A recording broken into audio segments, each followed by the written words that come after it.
मैं वीणा जैन, उच्च माध्यमिक शिक्षक भूगोल, शासकीय नवीन कन्या तुलसी नगर। आज हम भूगोल विषय के कक्षा 12वीं के इकाई 2 अध्याय 3 जनसंख्या संगठन के बारे में यहाँ पर जानकारी हासिल करेंगे। किसी भी देश में विविध प्रकार के लोग रहते हैं।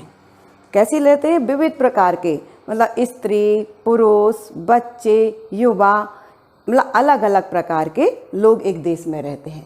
प्रत्येक व्यक्ति अपने आप में अद्वितीय है। हर व्यक्ति की एक अपनी पहचान होती है, एक खूबी होती है और अपना गुण होता है। दूसरे की दृष्टि में भले ही वो कमज़ोर हो सकता है, लेकिन कमजोरी के बाद भी वह किसी अन्य कला में पारंगत होता है। इस प्रकार हम कह सकते हैं कि हर व्यक्ति में एक अपनी प्रतिभा होती है, एक अपना नाम होता है उसका। लोगों को आयु, लिंग और उसके निवास स्थान के आधार पर पृथक पृथक किया जा सकता है। जनसंख्या को पृथक करने वाली कुछ अन्य विशेषताएं भी हैं, जैसे व्यवसाय, शिक्षा और जीवन प्रत्याशा।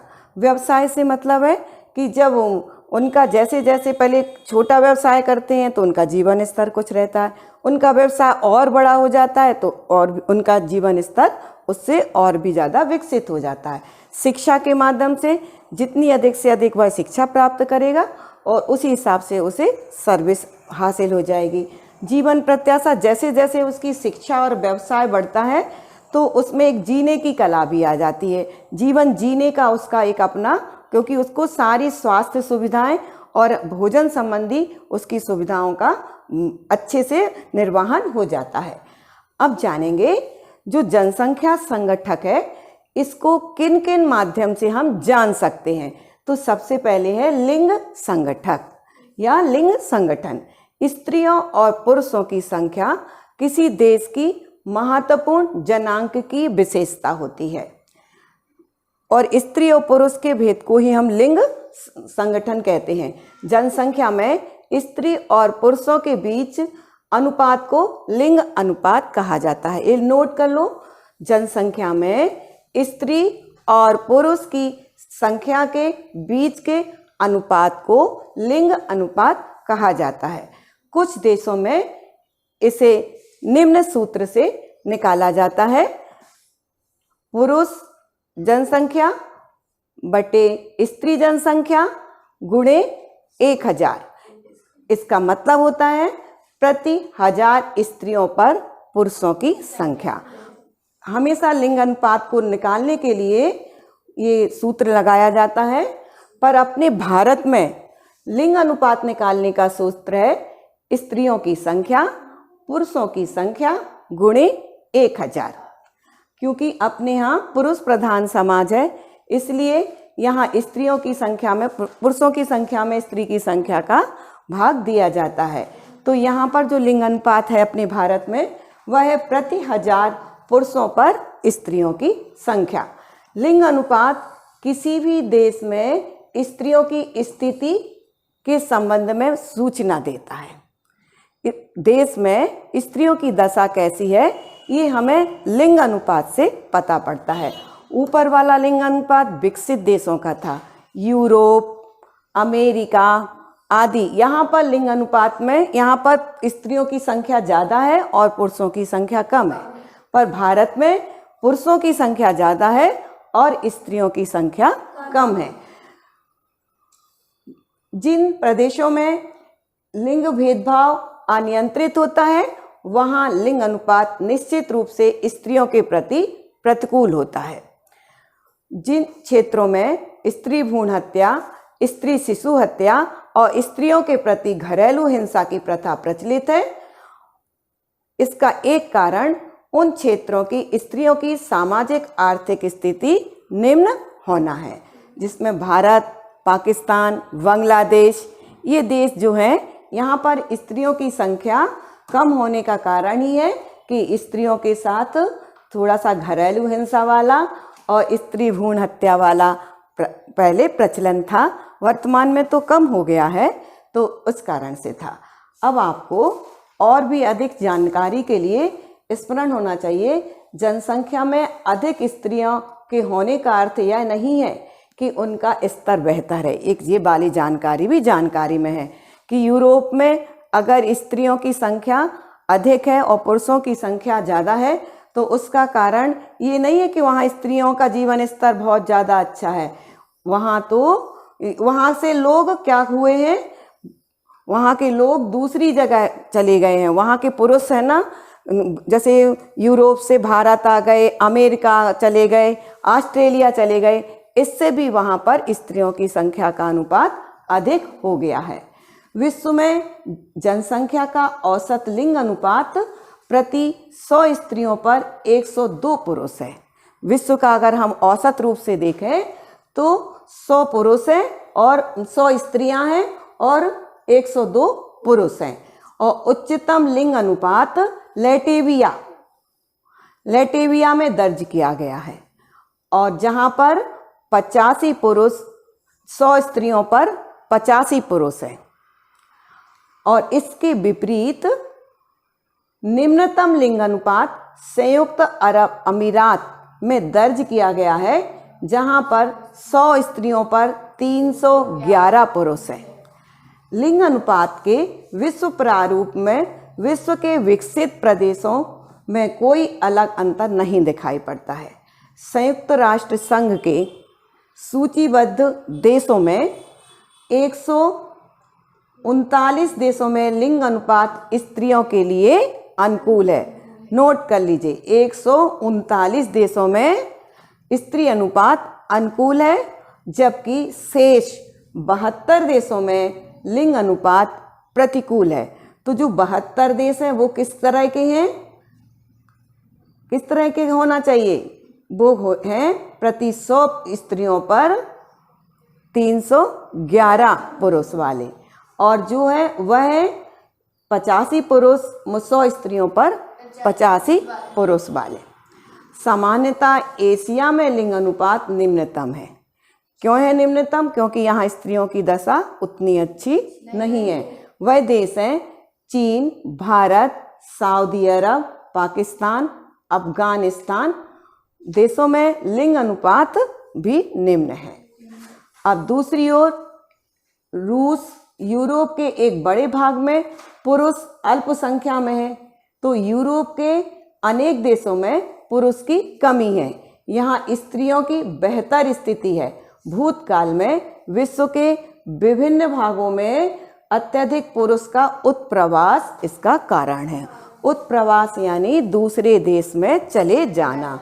यूरोप के लोग उपनिवेशवाद के समय में अपने भारत आए, अमेरिका गए, दक्षिण अमेरिका गए और ऑस्ट्रेलिया गए, तो वहाँ पर पुरुष तो चले गए, स्त्रियाँ वहाँ पर रहीं और उन्होंने काम किया और आज उनका हुआ। अगला जनसंख्या संगठक का तत्व है आयु संरचना। पहला था लिंग संरचना और दूसरा है आयु संरचना।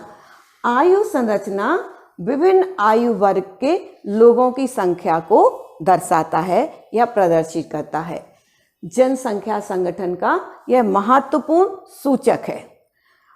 अगर किसी देश में 15 से 59 आयु वर्ग की जनसंख्या बहुत बड़ी मात्रा में रहती है, तो वह देश माना जाएगा कि वहाँ पर कार्यशील जनसंख्या अधिक है, क्योंकि कार्य करने वाली जो उम्र होती है वह 15 से 59 वर्ष के बीच की होती है।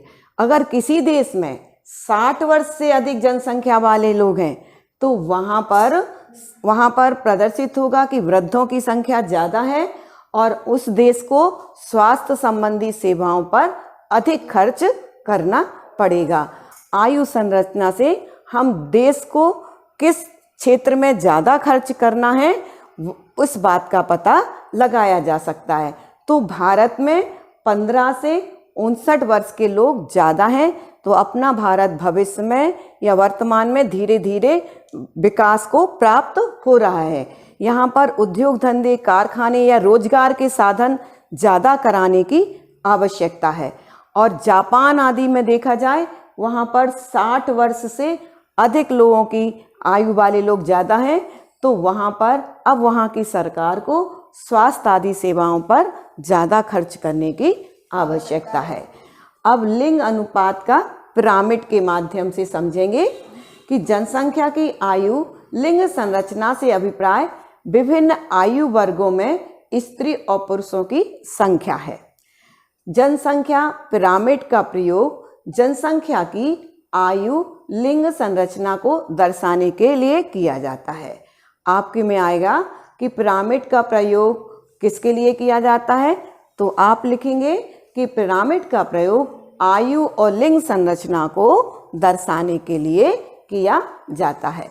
जनसंख्या पिरामिड की आकृति जनसंख्या की विशेषताओं को परिलक्षित करती है। क्या करती है ये पिरामिड की आकृति? वहाँ की जनसंख्या की संरचना को बताती है। प्रत्येक आयु वर्ग में बायां भाग पुरुषों का और दायां भाग स्त्री प्रदर्शित करने वाला है। ये वाला दायां भाग स्त्री वाला है और बायां भाग पुरुष को प्रदर्शित करने वाला है। चित्र 3.1 और 3.2, ये 3.1 है ना। तो 3.1 और 3.2 में पिरामिड के माध्यम से जनसंख्या की लिंग और आयु संरचना को बताया गया है। ये वाला जनसंख्या नाइजीरिया का है ना। नाइजीरिया में लिंग अनुपात बहुत ज़्यादा है, इसलिए यहाँ पर क्या है, यहाँ का पिरामिड दूसरे आकार का है। तो पिरामिड के माध्यम से जानेंगे हम लिंग अनुपात को। तो ये जो पिरामिड है वह नाइजीरिया के आयु लिंग पिरामिड का है। जैसा कि आप देख सकते हैं कि विस्तृत आकार वाला त्रिभुजाकार पिरामिड है। ये कैसा पिरामिड है? त्रिभुजाकार प्रमाणित पिरामिड है जो अल्प विकसित देशों का प्रतिरूपी है। नाइजीरिया कैसा है? अल्प विकसित देश है, यहाँ पर विकास नहीं हुआ है। इस पिरामिड में उच्च जन्म दर के कारण निम्न आयु वर्ग की विशाल जनसंख्या पाई जाती है। इस पिरामिड में जन्म दर बहुत ज़्यादा है, इसलिए यहाँ पर जो जनसंख्या है वो बच्चों की जनसंख्या ज़्यादा पाई जाती है। यदि आप बांग्लादेश, मैक्सिको के पिरामिड की भी रचना करें, वह भी इसी प्रकार का पिरामिड बनेगा। यहाँ पर जनसंख्या की में बच्चों की संख्या ज़्यादा है। अब है स्थिर जनसंख्या पिरामिड। जो दूसरा पिरामिड है यह स्थिर जनसंख्या का पिरामिड है। इसमें ऑस्ट्रेलिया की आयु लिंग पिरामिड घंटी के आकार का है, जो कि शीर्ष की ओर सुंडाकार होता जाता है। यह दर्शाता है, यह पिरामिड यह दर्शाता है जन्म दर और मृत्यु दर बराबर है। इसके परिणाम स्वरूप जनसंख्या स्थिर है। ऑस्ट्रेलिया में शिक्षित लोग हैं और रोजगार के पर्याप्त साधन हैं और जीवन प्रत्याशा लोगों में है, इसीलिए यहाँ पर अब जन्म दर भी ठीक है और मृत्यु दर भी ठीक है। इसलिए जन्म दर अधिक नहीं है और मृत्यु दर मतलब ज़्यादा नहीं है, इसलिए यहाँ की जनसंख्या का पिरामिड इस आकार का है। इसके बाद है तीसरा पिरामिड है ह्रास जनसंख्या वाला पिरामिड। तीसरा पिरामिड है ह्रास जनसंख्या वाला पिरामिड। ये जापान का पिरामिड यहाँ पर दिया हुआ है। जापान का पिरामिड सुंडा आकार शीर्ष का है। यहाँ पर निम्न जन्म दर है और मृत्यु दर को दर्शाता है। इन देशों में वृद्धि शून्य अथवा ऋणात्मक है। यहाँ जापान में क्या है, यहाँ पर वृद्धों की संख्या अधिक है, पर यहाँ पर लोग शिक्षित हो गए हैं, उन्होंने अपने परिवार नियोजन को सीमित कर लिया है, इसलिए यहाँ का अब ज़्यादा जनसंख्या वृद्धि नहीं बल्कि ह्रास हो रहा है, यहाँ जनसंख्या कम हो रही है। इस प्रकार पिरामिड के माध्यम से हमने जनसंख्या के लिंग अनुपात को जाना। अब जानेंगे जनसंख्या संगठन के अगले तत्व को, ग्रामीण एवं नगरीय संगठन। किसे कहेंगे? ग्राम में रहने वालों को ग्रामीण संगठन, ग्रामीण मानव कहेंगे और नगर में रहने वाले लोगों को नगरीय मानव कहेंगे हम। आप लोग कहाँ पर रहते हैं? नगर में रहते हैं। तो जनसंख्या का ग्रामीण और नगरीय विभाजन निवास के आधार पर होता है कि हम गांव में रहते हैं या शहर में रहते हैं। यह विभाजन आवश्यक है क्योंकि ग्राम और नगरीय जीवन आजीविका और सामाजिक दशाओं में एक दूसरे से भिन्न होते हैं। ग्राम और नगरीय क्षेत्रों में लिंग, आयु लिंग संगठन का व्यावसायिक संरचना और जनसंख्या का घनत्व तथा विकास के स्तर पर अलग अलग किया जा सकता है। ग्राम में जो लोग रहते होंगे वो कृषि कार्य करते होंगे, कृषि कार्य प्राथमिक कार्य में आता है, और जो नगर में रहते होंगे वह गैर प्राथमिक कार्य करेंगे। यानी कौन सा काम करेंगे गैर प्राथमिक में? वह विनिर्माण उद्योग वाला कार्य करेंगे या सर्विस वाला काम करेंगे। तो वहाँ पर गांव में, ग्रामीण क्षेत्र में प्राथमिक क्रियाओं वाला कार्य होगा, और शहर में या नगर में द्वितीयक और तृतीयक, चतुर्थक और पंचम कार्य वाला, क्रियाओं वाला कार्य संपन्न होगा। देखो, यद्यपि ग्रामीण और नगरीय जनसंख्या में अंतर करने के लिए मापदंड हर अपने अपने देशों का अलग अलग है।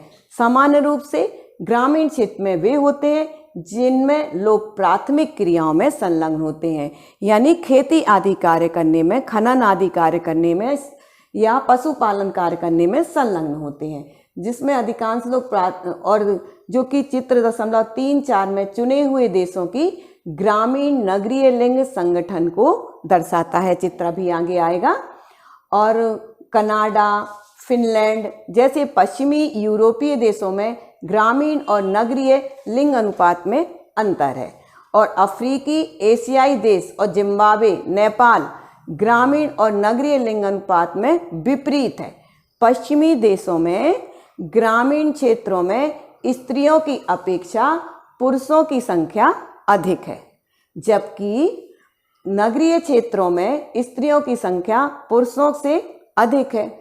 नेपाल, पाकिस्तान, भारत जैसे देशों में इसके विपरीत है।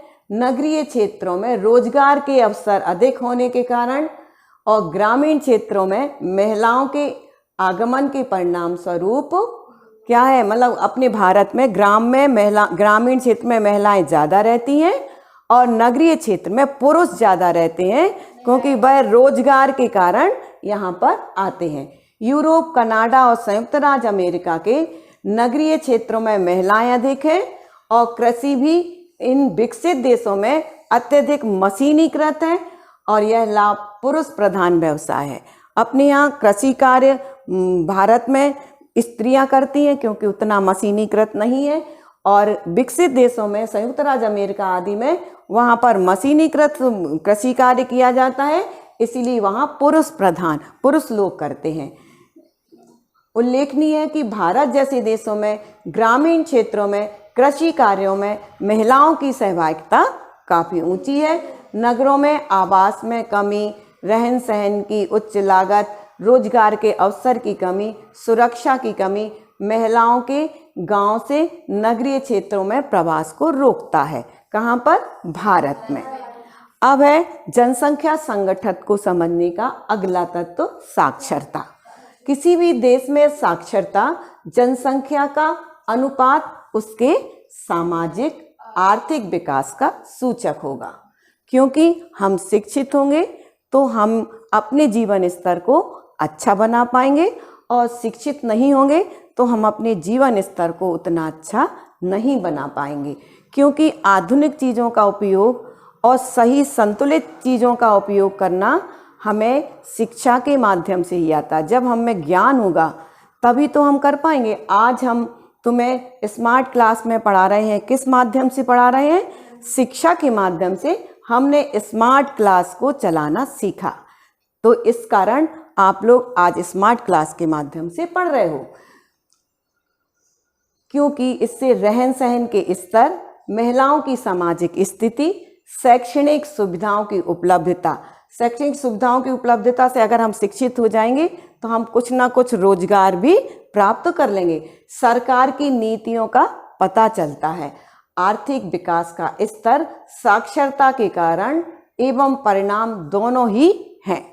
भारत में दर 7 वर्ष से अधिक आयु वाली जनसंख्या के उस प्रतिशत का सूचित करता है जो पढ़ लिख तो सकता है, उसमें समझ है, अंक गणितीय परिपालन की योग्यता है। अपने भारत में वर्तमान में अब लोगों के पास इतना तो हो गया है कि वह समझ सकता है और अपना गुणा भाग करके कितना अपन को पैसा लेना है, कितना देना है, ये बात जान सकता है। और इस चित्र में उन्होंने बताया हुआ है कि जिम्बाब्वे नेपाल, यहाँ पर क्या है, साक्षरता, यहाँ पर तुलना, पुरुषों की तुलना में स्त्रियाँ, मतलब यहाँ पर स्त्रियाँ ज़्यादा हैं और काम स्त्रियाँ ज़्यादा करती हैं, और अन्य देशों में पुरुष ज़्यादा कार्य करते हैं। अब जानेंगे हम व्यावसायिक संरचना। संगठन का अगला तत्व है समझने का व्यावसायिक संरचना।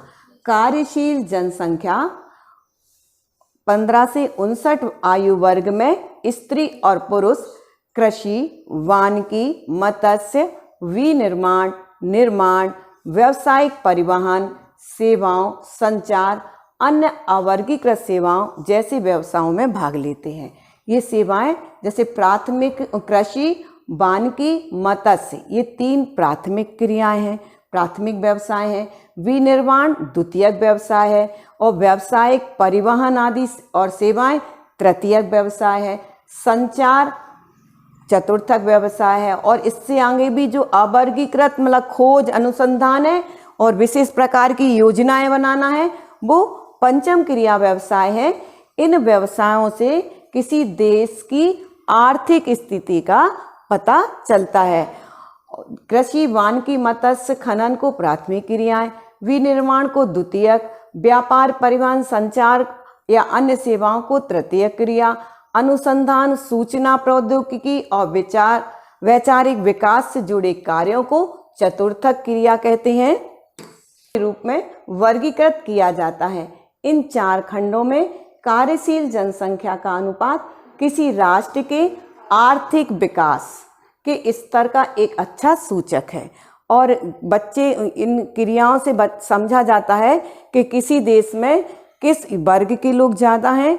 अगर साक्षर लोग ज़्यादा हैं तो वहाँ हमें रोजगार के साधन अधिक मुहैया कराना पड़ेंगे, और जहाँ पर कम पढ़े लिखे लोग कम हैं वहाँ पर हमें प्राथमिक कृषि आदि कार्यों के लोगों की ओर हमें अपने देश के योजना को बनाना होगा।